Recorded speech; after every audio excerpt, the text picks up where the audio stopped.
हम पढ़ते बाइबल में लिखा यूहन्ना 9:1 में, जाते हुए उसने एक मनुष्य को देखा जो जन्म से अंधा था।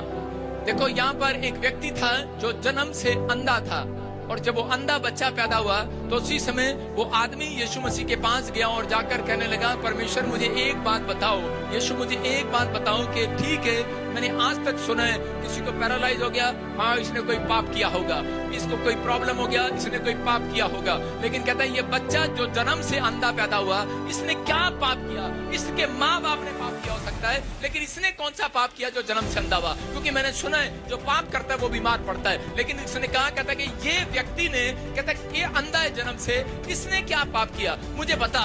यीशु मसीह ने कहा, कहता है कि इसने कोई पाप नहीं किया, कहता है ये इसलिए ऐसे पैदा हुआ कि ताकि परमेश्वर की योजना इसके जीवन से पूरी हो। हालेलुया। आज पवित्र आत्मा उन लोगों से बात कर रहा है। हो सकता है मसीह में आने के बाद आपको कोई ऐसी प्रॉब्लम होगी हो, मसीह में आने के बाद आपकी परिस्थितियां अब तक भी ठीक ना हो रही हो, आप बहुत प्रार्थनाएं कर रहे हो, बहुत कुछ कर रहे हो, लेकिन परमेश्वर की एक योजना है आपके जीवन से। अगर आपके हालात नहीं सुधर रहे, आपकी शादी नहीं हो रही, आपको बच्चा नहीं हो रहा, अगर मसीह में आने के बाद आपका कर्जा नहीं उतर रहा, आपके हालात बद से बदतर हो रहे हैं, आप ठीक नहीं हो रहे, तो पवित्र आत्मा कह रहा है, कहता है वेट करो। इसका मतलब परमेश्वर की कोई योजना है। जब तक आपके मोहल्ले शहर को पता नहीं लग जाता कि तुम किसी परिस्थिति में हो, कैसे हालात में हो, कितना छुपाओगे, नहीं छुपने देगा परमेश्वर। आप कितनी प्रॉब्लम में हो, परमेश्वर उसको उजागर करेगा और बताएगा लोगों को, देख इनके पास क्या नहीं है, कितने बेकार हैं, कितने कुछ, सब कुछ बर्बाद हो गया इनका। लोग आपका थू थू करेंगे, लोग आपके बारे में कहेंगे तुझे कुछ नहीं मिला, लेकिन उसमें जो व्यक्ति बना रहेगा और परमेश्वर से प्रार्थना करता रहेगा, परमेश्वर उसका टाइम चेंज करेगा यीशु मसीह के नाम में।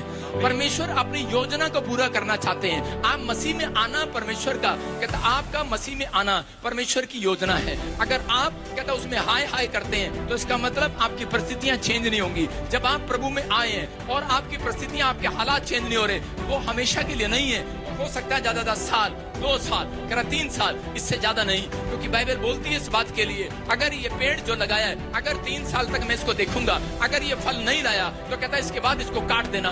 पवित्र आत्मा भी देखता है, कहता है अगर 3 साल तक भी, 1 साल, 2 साल, 3 साल, अगर कोई व्यक्ति नहीं सुधरता तो वो काट देता है उसको। अगर कोई व्यक्ति प्रभु में होकर फिर भी बना रहता है, और चाहे वो किसी भी हालात में हो, कैसी भी परिस्थिति में हो, तो परमेश्वर उसके लिए योजना तैयार करता है। आज रात परमेश्वर ने आपके लिए एक योजना तैयार की हुई है। अगर आप मसीह में हो, आपका कोई काम नहीं बन रहा, पवित्र आत्मा कह रहा, आपके लोग देख रहे हैं, आप पवित्र आत्मा एक योजना बनाएगा, आज रात एक प्लान बनाएगा और आपके हालात बदलेगा। आज रात आपके लिए एक समुद्र के 2 फाड़ करेगा, रास्ता बनाएगा, और उन्हीं लोगों के सामने, वही लोग आपके सामने, आपके गांव मोहल्ले शहर के जिन लोगों ने 3 साल में आपको देखा होगा मसीह में जाते हैं, वही कहेंगे आज रात के बाद, क्योंकि परमेश्वर की महिमा होगी उन लोगों के बीच में।